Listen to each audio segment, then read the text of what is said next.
ትበላለች። ትናንትና መጣ በወንድማማቾች ማለት ለመግባት ትሞክራለች እንዴ? ወንድሜ ላማክርህ እፈልጋለሁ። በጣም ያስጨነቀኝ ጉዳይ አለ። ታዲያ ምን ችግር አለው? በለጨውን ግዛውና እንማከርበታለን። ምን መሰለ ደስቲ ለፍቅረኛ ወንድሜ ለሴት አትጨነቅ።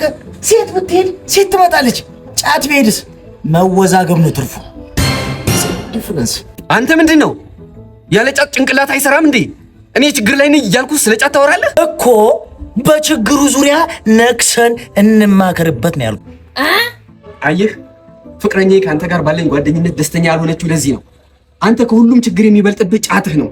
እሷ ልክ ነበረች ማለት ከአንተ ጋር ያለኝን ጓደኝነት በተደጋጋሚ እንዳቆም ነግራኛለች፣ ግን አልሰማ አልኳት። ይሄን ትበላለች። ትናንትና መጣ በወንድማማቾች ማለት ለመግባት ትሞክራለች እንዴ? አንተ ስነ ስርዓትህን ያዝ። የአማቷ ነው እንዴ? ወንድሜ የኛ ጓደኝነት እኮ ዛሬ አይደለም። ዝም በል። ያንተና እኔ ጓደኝነት ጫት ላይ የተመሰረተ የሁለት ሱሳሞች ጓደኝነት ነው። እስካሁንም ጓደኝነታችንን ያስቀጠለው ይሄ ልክ ያለፈ ሱሳችን እንጂ ፍቅራችን አይደለም። ለሴት ብለህ ባልሆነ እንደዚህ የምትናገረኝ። እሷ ሴት ብቻ ሳትሆን የወደፊቷ የልጆቼ እናት ናት። አግባት። ማስሪ እወድሃለሁ፣ ግን አንተን ማግባት አልፈልግም። በእኔ አይን አንተ ለትዳር ብቁ እንዳይደለህም። እዚህ ላይ እናቁም። ምን አልሽኝ? አልሰማኸኝም? አዎ አልሰማሽም።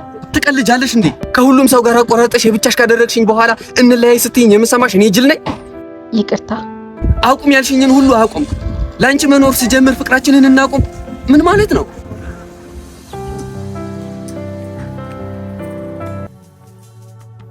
ልቤን ሰበረችው።